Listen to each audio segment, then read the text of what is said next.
La fin de l'année n'a pas fait de cadeau à Céline Dion. La chanteuse de 54 ans a conclu 2022 en annonçant l'annulation de plusieurs concerts, empêchant ainsi son grand retour sur scène après une absence prolongée.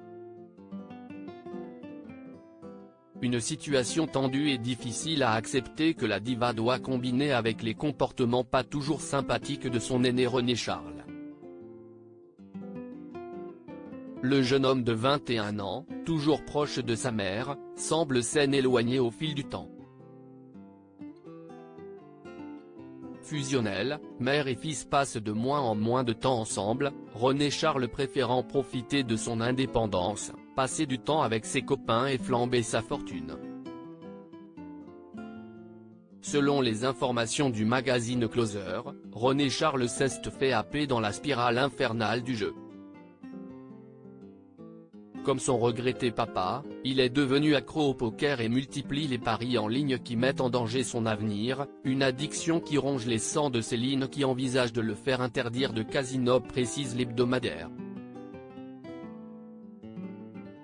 Ce n'est malheureusement pas la seule chose qui cause du souci à sa maman. Toujours selon Closer, René Charles ne s'entoure pas des meilleures personnes d'après sa mère, il traîne avec des petites frappes du Nevada où il habite toujours après avoir quitté la maison de sa mère à Las Vegas. De quoi faire grandir les préoccupations de sa maman. L'épreuve de plus pour Céline affaiblie, le teint fatigué et la mine sombre, Céline Dion suscitait les interrogations du côté de ses fans. Des questions qui ont finalement eu leur réponse. J'éprouve des problèmes de santé depuis très longtemps et ce n'est pas facile pour moi d'y faire face. Récemment j'ai été diagnostiqué avec un trouble neurologique très rare dit en anglais Stiff Person Syndrome, syndrome de l'homme raide, qui atteint environ une personne sur 1 million. On ne sait pas encore tout de cette maladie rare, mais on sait maintenant que si est-il à cause des spasmes musculaires dont je souffre.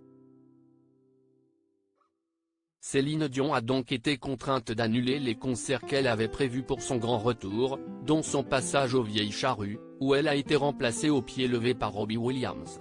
Il faut dire que l'artiste, parrain controversé du grand retour de la Star Academy, a une actualité chargée avec la sortie d'un nouvel album. Espérons pour lui qu'il arrivera à faire oublier l'absence de l'une des plus grandes chanteuses de l'histoire.